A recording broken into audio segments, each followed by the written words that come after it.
시편 1편에 보면 복 있는 사람과 복이 없는 사람, 곧 악인에 대해서 이렇게 말씀하고 있습니다. 그런데 복 있는 사람이 누구냐? 하나님을 잘 믿는 사람이다 그랬어요. 복이 없는 사람은 누구냐? 악인인데 하나님을 모르는 사람을 얘기하고 있습니다. 그러므로 우리 복이 있는 사람과 없는 사람은 아주 간단해요. 하나님 믿는 사람은 복 있는 사람이고 하나님 믿지 않는 사람들은 복이 없는 사람이다. 아멘이십니까? 그래서 우리는 누구예요? 복 있는 사람들이에요. 복 있는 사람들. 뭐 가진 게 있든 없든 간에, 아는 게 있든 없든 간에, 건강하든 건강하지 않든 간에 근본이 뭐예요? 복 있는 사람들입니다. 그래서 우리는 얼마나 복 있는지 알 수가 없어요. 하나님 복 있다면 복 있는 거예요. 그렇죠? 세상 사람들이 아무리 저 사람 복이 없다 해도 또 관계없어요. 하나님 복이 있다 하면 복이 있는 거예요. 우리는 그저 뭐 많이 갖고 뭐 오래 살고 뭐 그런 것만 복인 줄 아는데 그렇지 않죠. 하나님 복은 우리가 신령한 복을 얘기해요. 신령한 복. 그래서 우리가 신령한 것을 때 알아야 돼요. 신령한 것을 얘기해주면 잘 모르는 사람은 때로 오해할 수도 있어요. 근데 그거 우리가 참 부족한 겁니다. 그래서 신령한 것이 무엇인지 또 사모하고 또 신령한 것에 대해서 우리가 능히 알아야 됩니다. 자, 오늘 또 말씀이 하나님께서 아브라함을 부르셨어요. 그리고 이렇게 하나 쭉 말씀하셨어요. 그래서 아브라함이 그렇게 했어요. 그러면 하나님이 아브라함을 부르실 때 아브라함이 하나님 목소리를 들었죠. 그러니까 듣고 그렇게 했죠. 왜 답변들이 없어요? 네, 우리가 하나님 말씀을 들을 줄 알아야 됩니다. 영의 귀가 있어야 돼요. 들을 수가 있어야 돼요. 그런데 하나님 말씀을 들었다고 하면 이상하게 생각하는 사람들이 있는데 절대로 그렇지 않습니다. 하나님 말씀을 들을 수가 있는 귀가 영적인 귀요, 진짜 영의 사람이에요. 그걸 모르면 오해하거나 또 이상하게 이단이다 생각하고 그러면 참 큰일 나는 거예요. 아예 영적인 것이 뭔지 모르는 사람들이에요. 자, 오늘 아브라함에 대한 본문 말씀인 것입니다. 아브라함. 우리가 너무너무 많이 생각해봤어요. 그리고 너무 잘 알고 있어요. 아브라함에 대해서는 뭐 너무 잘 알고 있어요. 그리고 우리의 믿음의 조상인데 뭐 잘 알아야 되겠죠. 근데 처음에 하나님 부르실 때 아브라함을 부르셨는데 아브라함은 성경에 보니까 셈의 10대손이요. 셈, 10대손. 그리고 데라의 아들이라 됐어요. 데라의 아들. 그리고 갈대아 우르에서 살았어요. 그리고 누가 결혼했냐? 사레와 결혼했어요. 그래가지고 생활을 하는데 아들이 없었어요. 후사가 없었어요. 그리고 지금 아브라함과 그 가족들 전부 다 그 위에 때들도 선조들도 전부 다 우상을 섬기는 존재들이었어요. 우상. 그럼 하나님께서 어떻게 우상 섬기는 사람을 택하셨을까? 우리는 그렇게 생각할 수가 있죠. 그 당시는 우상을 섬기지 않는 사람들이 없었어요. 왜냐하니까 하나님의 계시가 그때 크게 나타나지 않았고 그렇기 때문에 많은 사람들이 우상을 섬겼어요. 우리도 우리 조상들 보면 할아버지나 그 증조 할아버지 때 보면 기독교가 아직 안 들어왔거든요. 오래전에 보면. 그래가지고 그때 뭘 했어요? 다 그냥 신령을 섬긴다고 했나? 뭐 하여튼 그때 다 귀신들이요. 다 우상들이에요. 그냥 뭐 정한도 떠놓고 기도하고 뭐 이렇게 빌고 하는 걸 저도 봤습니다. 네. 그래서 장독대에다가 정한 떠놓고 이렇게 비는 모습도 봤고 그랬어요. 이거 다 뭡니까? 귀신에게 비는 거죠. 이게 잘못된 거죠. 진짜 신은 누구밖에 없어요? 하나님밖에 없죠. 그래서 하나님과 우리는 잘 교제를 해야 되는 것입니다. 근데 그 하나님이 지금 아브라함을 부르셨다. 뭘 부르셨냐? 왜 부르셨냐? 하나님이 하시는 일을 하시고자 또 그를 부르셔가지고 믿음의 조상을 삼기 위해서 부르셨으며 근데 그가 부름을 받고 하나님 모르죠 지금. 부름을 받고 지금 가나안 땅에 간 거예요. 그러니까 하나님의 강권 역사도 있었지만은 참으로 엄청난 일이 지금 벌어진 것입니다. 왜냐하니까 우상을 섬기던 그를 하나님 부르셨다. 근데 다른 사람은 몰라도 아브라함은 알았다. 그래서 그가 갔다. 근데 갈 바를 알지 못하고 갔다. 그러니까 어떻게 되겠어요? 가는 곳곳마다 하나님 앞에 기도했을 거예요. 그러면 하나님이 알려주셔서 어디로 가라 어디로 가라. 그래서 결국 가나안 땅에 갔을 겁니다. 근데 하나님 그래서 이제 가나안 땅에 간 그 아브라함이 오늘 약속 말씀을 하십니다. 뭐라고 해요?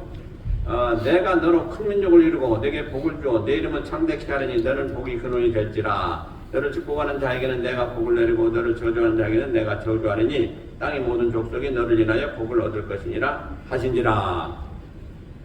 이게 하나님이 지금 엄청난 말씀을 하신 거죠. 근데 제가 생각하기는 그 당시에 그 아브라함이 이런 축복의 말씀을 듣고도 이게 긴가민가 했을 거예요.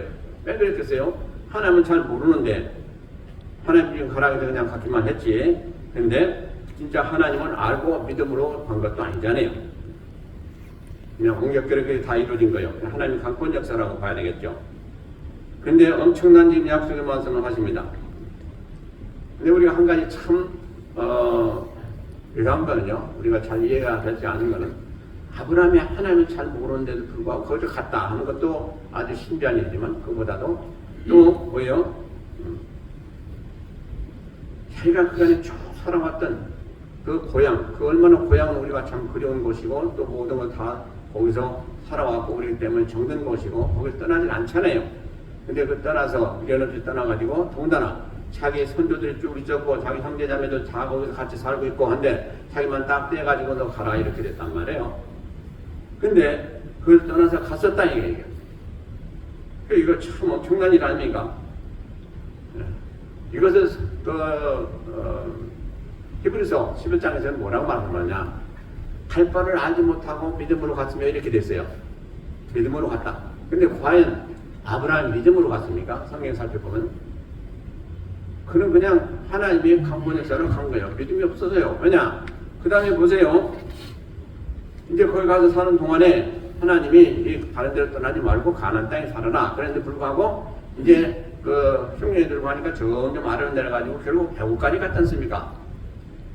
가지 말았는데 갔어요. 만약에 하나님을 진실로 믿는 사람 같으면 죽어도 안 가는 거죠. 가가지고 결국 어떻게 됩니까? 바로한테 자기 아내를 뺏겼잖아요. 그래가지고 빈부는 많이 받았지만 참 소갈이 하면서 어떻게 자기 누이라고 했기 때문에 가져갔는데 그리고 많은 예물을 줬는데 어떻게 내가 나중에 아내라고 하겠냐 이 말이에요. 그러니까 가슴아버지 하면서도 어쩔 수 없이 아내를 뺏기고 말았단 말이에요. 그렇죠? 근데 하나님은 그걸 그냥 놔두신 게 아니고 그에게 화를 내리셔가지고 깨닫게 하고 아는 것을 알게 하고 그리고 다시 되찾아 주셨어요. 참 좋으신 하나님이죠. 그러니까 아브라함이 믿음이 있었다면 그렇게 하지 않았겠죠. 그러니까 그때만 해도 믿음이 아주 시원찮은 거예요. 그래서 그는 다시 이제 올라와서 점점 살아가면서 진짜 하나님 계시구나 하는 것을 알게 됐잖아요. 그게 나중에 제일 나중에 알게 된 건 어디예요? 하나님이 내가 이제 그만큼 됐으면 됐다 하고 믿음을 인쳐주신 것이 창세기 15장 6절에 나옵니다. 그게 무슨 기사예요? 하나님께서 어느 날 아브라함에 나타나셨죠. 나타나셔가지고 나타나시니까 아브라함이 제일 먼저 한 얘기가 뭡니까? 그간에 쭉 하나님과 대화할 때 무슨 것이 가장 빅 이슈였는 거니? 후사가 누구냐 하는 거예요. 그러니까 하나님은 계속 오실 때마다 내가 너에게 후사 주라 하셨는데 아직도 안 주셨단 말이에요. 그러니까 이번 또 하나님 오셨단 말이에요. 또 후사에게 하실 거란 말이에요. 그러니까 아브라함이 먼저 얘기합니다. 나의 후사는 내가 지금 어려서부터 키운 이 엘리에셀, 이 종의 수장입니다. 종 중에 가장 끄머리가 되는 엘리에셀이 내 후사가 될 것입니다. 그랬어요. 그러니까 하나님은 아니다. 내 후사는 내 몸에서 난 자가 후사가 됐다 이렇게 말씀하셨어요. 그러니까 지금까지 아브라함은 하나님이 주신다고 안 주셨으니 자기가 이제 후사를 만들어야 되겠다 해가지고 자기가 종으로 키우면서 특별히 관심을 가지고 잘 키워왔던 엘리에셀, 자기 종 중에 가장 뛰어난 엘리에셀을 자기가 이제 후사로 삼고 하고 그걸 하나님께 말씀했더니 아니라 이래서 하나님 말씀하셨단 말이에요. 그때에 아브라함이 그 말씀을 듣고 그 말씀을 믿었다 이렇게 됐어요. 그 믿은 것을 하나님을 의로 여기셨다. 그래서 바로 그 순간에 아브라함이 하나님부터 믿음을 인정받고 그가 거듭나는 그런 역사를 성경은 기록하고 있습니다. 그래서 성경이 모두가 다 창세기 15장 6절에서 아브라함을 거듭났고 그때서야 그의 믿음이 인정받았다. 이렇게 다들 얘기하고 있습니다. 맞는 얘기죠. 그러니까 아브라함이 처음에 하나님 부르실 때 이렇게 가나안 땅으로 오게 된 것은 믿음으로 온 게 아니에요. 그럼 뭘로 왔겠어요, 여러분들? 생각해보세요. 뭘 얻겠어요? 그래서 저도 이 말씀을 보면서 참 어떻게 된 건가? 그래가지고 하나님 앞에 기도드렸어요. 하나님은 다 아실 거니까. 그러면 하나님께서 무엇을 보시고 믿음의 조상으로 택하셨습니까? 아브라함이 믿음이 없는데도 불구하고 이렇게 끌어올리셔가지고 그러셨단 말이에요. 그럼 아브라함이 그 하나님의 명을 받아가지고 올 수 있는 그 근거도 있을 거 아니에요. 야, 하나님께서 아브라함을 택하신 이유 생각해 보세요. 이 세상 수많은 사람 중에 어찌 하필이면 그 우상을 섬기는 아브라함을 택했을까? 여러분들 어떻게 생각하세요? 왜 그랬을까요? 그래서 제가 그걸 가지고 기도드렸어요. 하나님께서는 무엇을 보시고 우리가 볼 때 너무너무 부족하고 우상을 섬기는 계속해서 우상 섬기는 그런 가문에 나왔던 아브라함을 왜 택하셔가지고 이렇게 믿음의 조상을 삼으셨습니까? 그 택하신 이유 중에 가장 큰 이유가 무엇입니까? 무엇이라고 생각합니까? 잘 모르겠죠. 그래서 저도 그래서 여쭤본 거예요. 그게 뭐라고 하시냐? 아브라함을 택한 이유 중에 가장 큰 것이 순종이었다 그랬어요. 순종. 아브라함은 순종한 것입니다. 아, 그렇구나. 그때서 이제 깨달은 순종. 그래서 아브라함이 이 순종이 얼마나 귀한 것인가요? 우리가 믿음 생활 하잖아요. 믿음 생활 할 때 우리가 믿음을 깨닫든 또 그 신앙 안에 들어가든지 제일 먼저 우리에게 필요한 건 뭐냐니까 순종이에요. 순종과 믿음은 사실 같은 이유예요. 그런데 순서로 보면 순종이 먼저입니다. 이것 좀 해라. 해서 하다 보니까 믿음이 생기는 거예요. 그죠? 또 교회 좀 나가자. 그래서 그럴까요? 그러면 나와서 보니까 믿음이 생기는 거예요. 그래서 바로 하나님은 그에게 순종하는 은혜를 주셨더라 하는 것입니다. 그럼 아브라함이 과연 그렇게 순종을 잘했나 한번 살펴보시기 바랍니다. 자, 이제 아브라함이 다시 올라가가지고 삶을 살 때에 계속 하나님은 오랫동안 그 후사를 안 주셨죠. 그래가지고 참다 못해가지고 둘 다 늙어가는데 더군다나 사라는 병수가 끊어지고 이제 도저히 이제 아기를 가질 수가 없잖아요. 그러니까 사라가 어떻게 했습니까? 자기 사랑하는 하녀, 그러니까 여종을 불러가지고 하갈을 내가 당신에게 줄 테니 하갈에게 들어가가지고 동침하시오. 그러면 혹시 하나님께서 우리 후사를 줄지 모르니까 그렇게 하세요. 그랬단 말이에요. 그러니까 어떻게 했습니까? 아브라함이 아무 말 않고 아무런 거친 얘기 아니고 같이 가서 동침해서 결국 누가 생겼습니까? 이스마엘이 생겼죠. 그런데 그 사실은 아브라함이 그때도 벌써 순종하는 자세로 들어갔어요. 근데 나중에 보면 이제 하갈이 잉태했지 않습니까? 잉태했을 때 하갈이 자기가 이제 본처가 된 것 같이 그렇게 자만심을 가지고 행동을 하다 보니까 사라, 자기가 섬기던 여주인 사라에게 대해서 아주 불순종했단 말이에요. 자기가 아주 잘난 것처럼 얘기하고.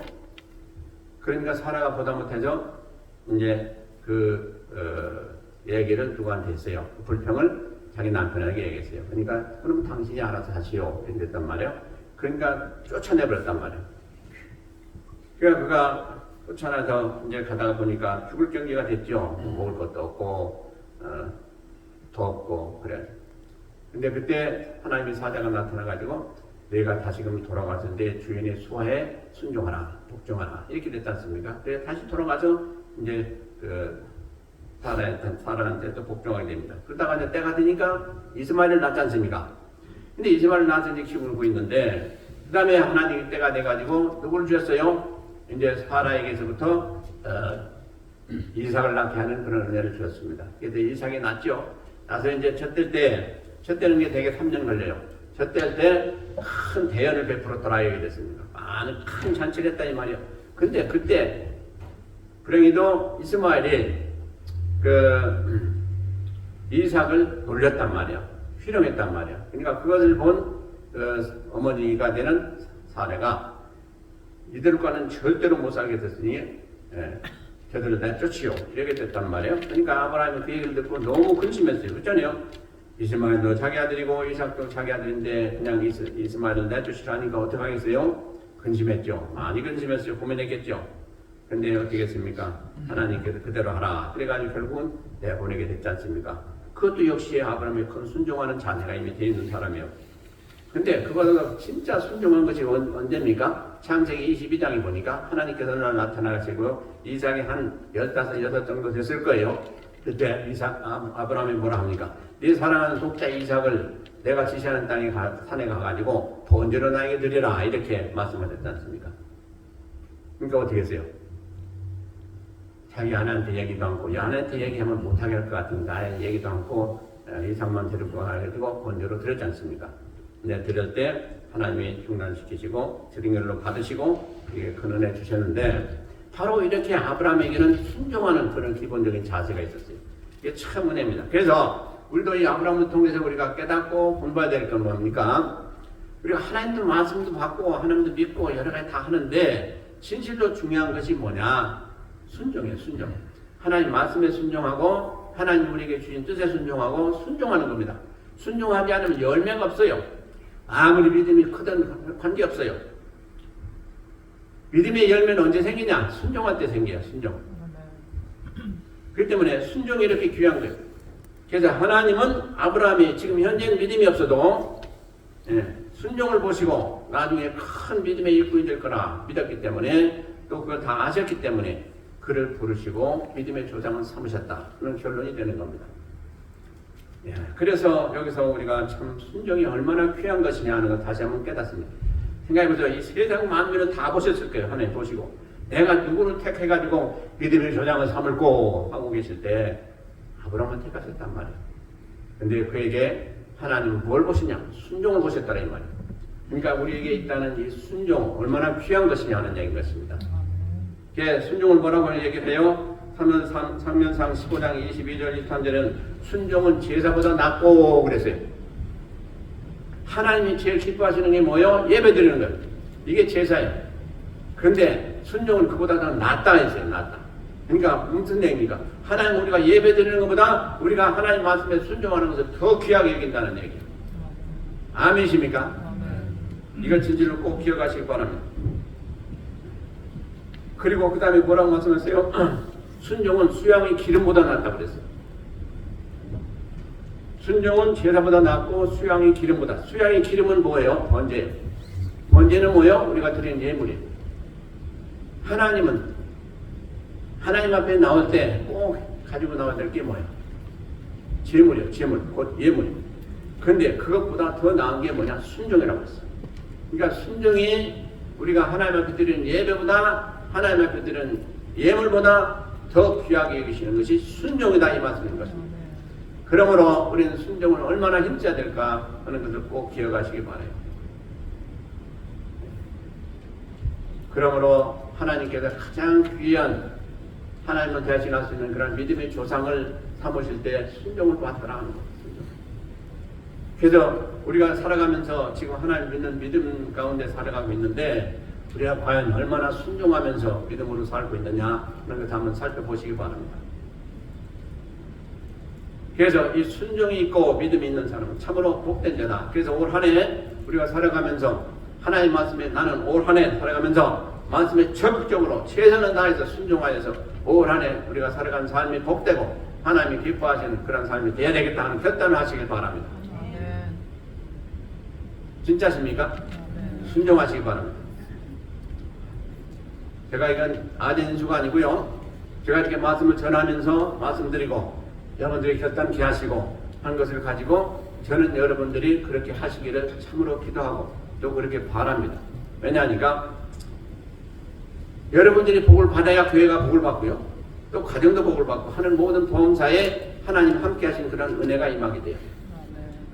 그럼 오늘 받은 말씀 새 벽두에 여러분들이 어떻게 하시면 좀 복을 받는 그런 인생을 사시고 또 한 해가 될까 하는 그런 고심을 가지고 준비한 설교예요 이게.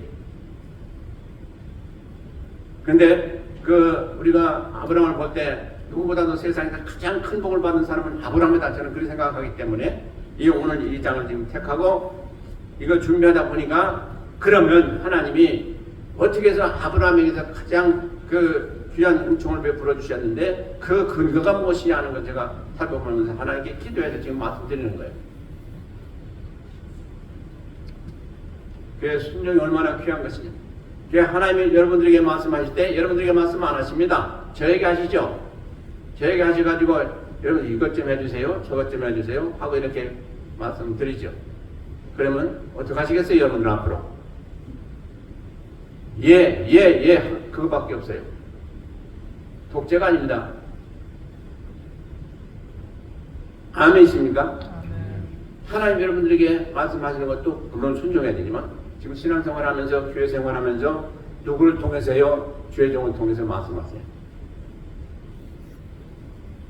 그래서 여러분들에게 말씀드릴 때에 안무희 집사님, 안무희 권사님 이것 좀 해주세요. 그리고 올해는 여기에 좀 힘써주세요. 그때마다 예 하시고 하시면 틀림없이 그러는 종을 받게 될 줄로 믿습니다. 자, 그 다음에 볼 받은 사람이 누굽니까? 그 중에 하나가 솔로몬이에요. 솔로몬인데 솔로몬은 참으로 부귀 영화를 다 누린 사람이죠. 그리고 열왕상 3장에 이렇게 쭉 보면 나오는데 솔로몬이 그 다윗과 바스바 사이에서 낳은 아들인데 세상 어떤 군왕보다도 가장 큰 영광과 은혜와 복을 받은 사람이다 라고 성경은 기록하고 있습니다. 근데 어떻게 해서 그렇게 됐어요? 솔로몬이 이제 하나님의 은혜를 감사해 가지고 산당, 그 당시는 성전이 없었어요. 산당에서 이제 예배를 드리고 있는데 산당에서 1000번제를 드렸는데 기본 산당이다 이렇게 성경에 보니까 기본 산당에서 1000번제를 드렸다. 생각해보세요. 1000번제 드렸다는 거요. 그건 역사 이래도 없어요. 한 번에 1000번제 그거 있을 수가 없는 일이고 엄청난 일이에요. 생각해보세요. 소를 잡아서 제물을 드리는데 1000마리를 드렸는데 그게 하루에 되겠어요? 안 돼요. 엄청난 수고와 노력이 있어야 되고 믿음이 있어야 되는 일이죠. 또 재산도 있어야 되고. 그래가지고 그걸 다 드렸지 않습니까? 그리고 났는데 그날 밤에 하나님께서 현몽하셔가지고 솔로몬에게 얘기하십니다. 내가 너에게 뭘 줄꼬 하고 부르셨어요. 그러니까 무엇이든지 주시겠다는 얘기거든요. 그러니까 솔로몬이 무슨 것을 얘기했습니까? 나는 하입니다. 근데 내가 왕입니다. 근데 너무 어려서 무엇을 어떻게 해야 될지 잘 모릅니다. 백성들도 어떻게 치리하고 어떻게 재판하고 그걸 어떻게 해야 될지 내가 지금 잘 모릅니다. 또 선악도 제대로 분별하지 못하는 그런 어린아이에 불과합니다. 그러니 나에게 지혜를 주세요. 그러니까 성경이 뭐라고 하십니까? 그것이 아주 하나님 마음에 꼭 드신지라 그랬어요. 아주 마음에 마셨다는 얘기예요. 자, 우리가 생각할 때는 야, 솔로몬 참 어리석구나. 무슨 그 지혜가 그렇게 중요하다고 지혜를 보냐. 나 같으면 부귀 영화 다 구하냐. 뭐 파워도 구하고 뭐 나가도 구하고 뭐 금도 구하고 뭐 그런 걸 다 구했겠다. 안 그렇습니까? 그런데 솔로몬 지혜를 구했더라. 야, 그래서 제가 이 말씀을 준비하면서 그랬어요. 도대체 지혜가 뭐길래 그렇게 귀한가? 그러면서 솔로몬이 그렇게 지혜를 구했다. 그래서 제가 하나님께 기도드렸어요. 이 말씀 준비하면서 주여, 이 세상에 좋은 것도 많고 귀한 것도 많은데 왜 솔로몬은 지혜를 구했습니까? 하필이면 왜 지혜를 구했습니까? 있는 것도 같고 없는 것도 같은 거 아니겠어요? 지혜가. 그랬더니 하나님 말씀이 솔로몬은 이미 지혜를 가지고 있었다는 거예요. 하나님 지혜를 가지고 있었다. 그런데 솔로몬은 그 지혜를 가지고 있었는데 그 지혜의 가치에 대해서 이미 아는 사람이라 했어요. 그런데 그가 왕이 돼가지고 그거 가지고는 부족하니까 더 큰 지혜가 있어야 되겠다 해가지고 구한 것이다 이리 말씀했어요. 그러니까 무슨 얘기입니까? 우리가 귀한 것을 가진 사람은 귀한 것이 귀한 줄을 안다 이 말이에요.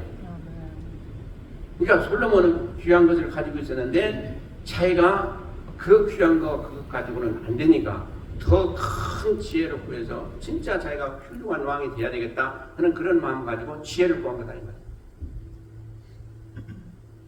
그래서 제가 깨달은 게 있어요. 아, 그렇구나. 진짜 훌륭한 사람은 보면 알게 돼요. 그리고 아까 집사님 얘기했지만 깡패들은 깡패를 보면 저 사람이 깡패로 잘하겠다 하는 걸 보게 돼요. 알게 돼요. 지혜로운 사람은 지혜가 얼마나 귀중한 줄 알게 돼요.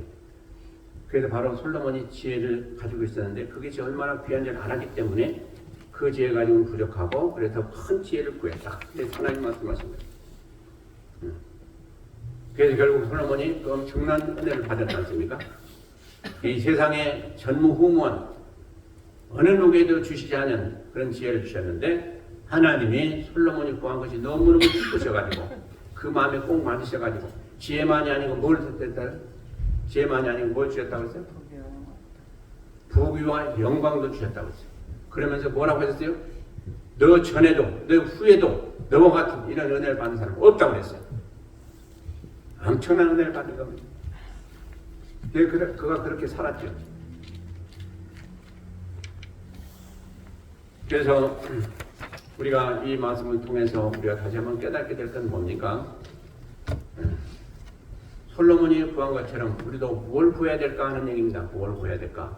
지혜 물론 중요해서 구해야 되겠죠. 근데 성경 말씀이 뭐라고 하세요? 우리 주님께서 너희는 하나님 나라와 의를 먼저 구하라고 했어요. 그러면 그 안에 모든 게 들어있다고 했어요. 그러면서 우리 주님이 직접 하신 말씀이요. 하나님 나라와 의가 뭡니까? 우리가 살아가면서 어떻게 하면 천국이 더 확장되게 우리가 쓰임받을 수가 있을까? 또 우리가 살아가면서 어떻게 하면 우리가 하나님 더 영광을 드러낼 수 있을까? 하나님이 기뻐하신 삶이 될까? 하나님을 더 높여드리는 그런 삶이 될까? 그런 기도가 더 먼저 중요하다는 얘기예요. 그러니까 우리 자신의 기도가 아니고 진실로 하나님을 위한, 하나님의 영광을 위한, 하나님 뜻을 위한 그런 먼저 기도를 드릴 때 그 기도 위에 하나님은 모든 우리가 필요한 걸 다 주시겠다는 그런 말씀입니다. 성도 여러분, 우리가 기도를 많이 합니다. 이것도 구하고 저것도 구하고 구하지 말라는 거 아니에요. 근데 진짜 하나님 마음에 맞게 구해야 돼요. 바로 솔로몬과 그렇게 구해야 돼요. 그래서 여러분들 올 한 해 수없이 기도할 줄로 믿습니다. 무슨 기도를 할까? 바로 이 기도입니다. 여러분들이 기도할 때 내가 어떻게 하면 하나님 앞에 더욱 영광스럽게 쓰임받고 또 하나님 영광을 드리는 그런 삶이 될까? 내가 1분 한 분을 써도 하나님 기뻐하시는 그런 쓰임이 돼야 되겠고 내가 생각해도 그렇고 살아가면서 모든 범사에도 그렇고 진짜 하나님이 나에게 복을 주시기 합당한 그런 자세로 살아야 될 것이 아니냐 하는 것입니다. 우리가 조그만 데서부터 시작해야 돼요. 큰 거 생각하지 마세요. 조그만 것부터. 조그만 마음부터. 우리가 반부를 드려야 돼. 그게 아니에요. 우리가 내가 일부를 드려야 돼. 또 일부를 써도 진짜 하나님이 이것을 통해서 기뻐하실까? 영광 받으실까? 아니면 하나님의 눈을 찌푸실까? 우리가요 사실은 참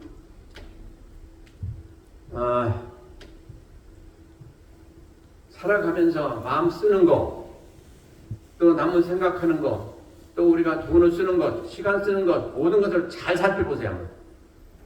내가 이렇게 할 때 과연 하나님 나에게 복을 주실 수가 있을까? 기뻐하시면 나에게 복을 주실까? 아니면 이걸 통해서 오히려 내가 화가 될까? 한번 생각해 보세요. 참으로 때로 두렵고 떨려요. 그래서 솔로몬은 자기 자신을 위해서 구한 거 아니에요. 왜? 백성들은 어떻게 하면 좀 잘 살게 할까? 그리고 내가 어떻게 하면 하나님께서 좀 기뻐하시는 그런 왕이 될까? 그것을 위해서 구했던 것이 지혜였어요. 그러니까 하나님이 너무 기뻐하신 거죠. 바로 이겁니다. 이거. 그리고 그 다음에 가나안 여인을 좀 살펴보고자 합니다. 마태복음 15장에 나오죠. 가나안 여인. 어떤 사람입니까? 이제 주님이 그 가나안 땅에 걸어가시는데 뒤에서 큰 여자 한 사람이 소리를 칩니다. 뭐라고 소리쳐요? 주 다윗의 자손이요 나를 불쌍히 보시옵소서. 그래요. 주 다윗의 자손이 한다는 것은 뭡니까? 구세주여 이 얘기입니다. 구세주여. 나를 좀 불쌍히 보세요. 내 딸이 지금 귀신이 들어가지고 아주 지금 죽을 맛입니다. 귀신이 들려가지고 어떻겠습니까? 죽이려고 하지 않겠어요. 온갖 불에도 들어가게 하고 뭐 못된 짓을 다 할 거 아니겠어요. 그러니까 너무너무 힘들어가지고 지금 우리 주님께 지금 구한 겁니다. 그러니까 주님이 대답도 안 하십니다. 그러고 그냥 가십니다. 그러니까 이 여자가 또 크게 소리 지르면서 또 얘기합니다. 그러니까 주님 뭐라고 그랬어요? 나는 이스라엘 집이 어린 양 외에는 보내심을 받지 않았다. 다른 데로는 보내지 않았다. 그러니까 너는 나하고 관계없다. 내가 너를 어떻게 해줄 수가 없다. 그런 얘기인 것입니다. 그러니까 거절하신 거죠. 참 그 얘기를 들을 때 여러분들 어떻게 하겠어요? 주님이 냉정하시구나. 어떻게 저분이 주님인가. 그런 생각까지 했을 거예요. 그리고 거절하세요. 그러자 그 다음에 그 여인이 주님 앞에 와가지고 엎드려서 절하면서 또 간구하는 거예요. 저를 도와주세요 하고 큰곡히 또 부탁합니다. 그러니까 주님이 또 뭐라고 하십니까? 자녀의 떡을 취하여 개에게 던짐에 합당치 않다. 무슨 얘기입니까? 너는 개다 하는 얘기입니다. 여러분들 주님이 여러분들 보고 개라고 한다면 여러분들 지금 기도하는데 뭐라고 하겠습니까? 아 이분이 주님이냐? 나 이런 사람 같은 나 안 믿어. 그러고 아마 갔을 거예요. 그런데 그 여인이 뭐라 했습니까? 주여 옷소리도 많은 개들도 주인의 상에서 떨어지는 구슬을 먹나이다. 이야 여러분들 그런 기도까지 하겠어요? 그러니까 주님이 그때서야 뭐라고 하십니까? 야 내 여인아 네 믿음이 크도다. 내 소원대로 되리라. 그래서 그 즉시 귀신이 물러가고 그 딸이 완전히 됐다. 성경 그렇게 기도하고 있습니다.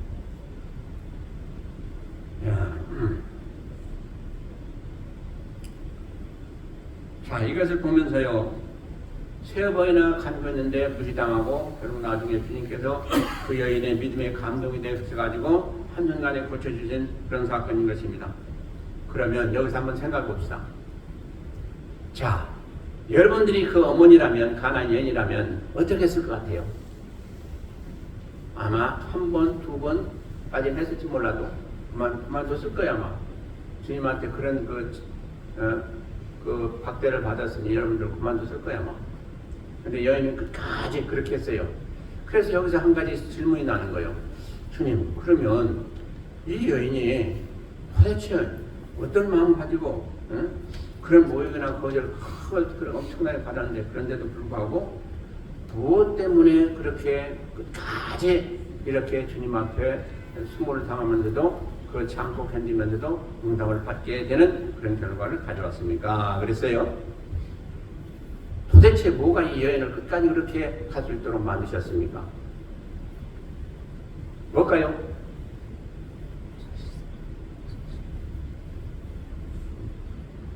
하나님이 하신 말씀인가 잘 모를 수도 있겠죠. 이 여인이 딸을 사랑하는 그 사랑은 무엇보다도 컸기 때문이다 그랬습니다. 자, 이 딸 사랑하는 그 사랑이 자기가 수모당하는 것 모든 것 당하는 것보다 더 컸기 때문에 이 여인은 끝까지 참고 견디면서 그것을 이뤘다는 얘기예요. 그러니까 이 여인이 가진 자기 딸을 사랑하는 그 사랑 때문에 그 모든 수모도 다 참고 견딜 수가 있었다는 그런 말씀인 것입니다. 이해가 되십니까? 과연 우리에게도 그런 사랑이 있습니까? 우리가 자녀를 위해서 기도할 때 그런 분들이 아마 많이 있을 줄로 믿어요. 참 기도하고 또 기도하고 수없이 기도하고 수년 기도하고 그런데 아직도 그 문제가 해결되지 않고 어려움이 있을 때 얼마나 힘들겠습니까? 그러나 그래도 부모 입장에서는 기도하죠. 근데 과연 그러다가 나중에 나도 이제 도저히 못하겠다 하고 포기할 수밖에 없는 그런 상황이 될 수도 있을 거예요. 그런데 부모님은 사랑의 부모님이기 때문에 끝까지 하실 줄로 믿습니다만은 어쨌든 못하실 분들도 있을 거예요. 근데 주님은 그걸 무엇을 보시냐?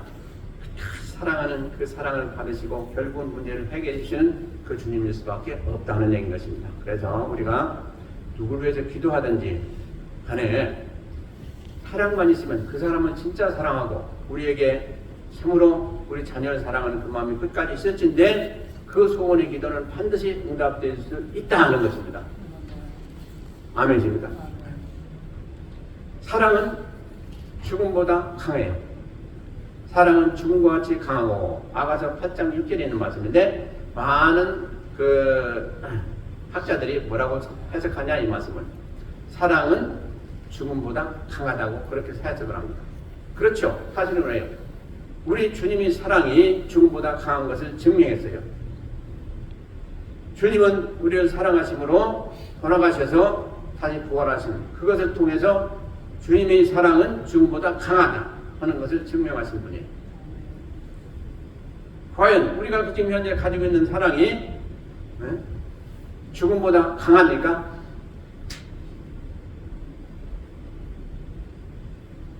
어때요?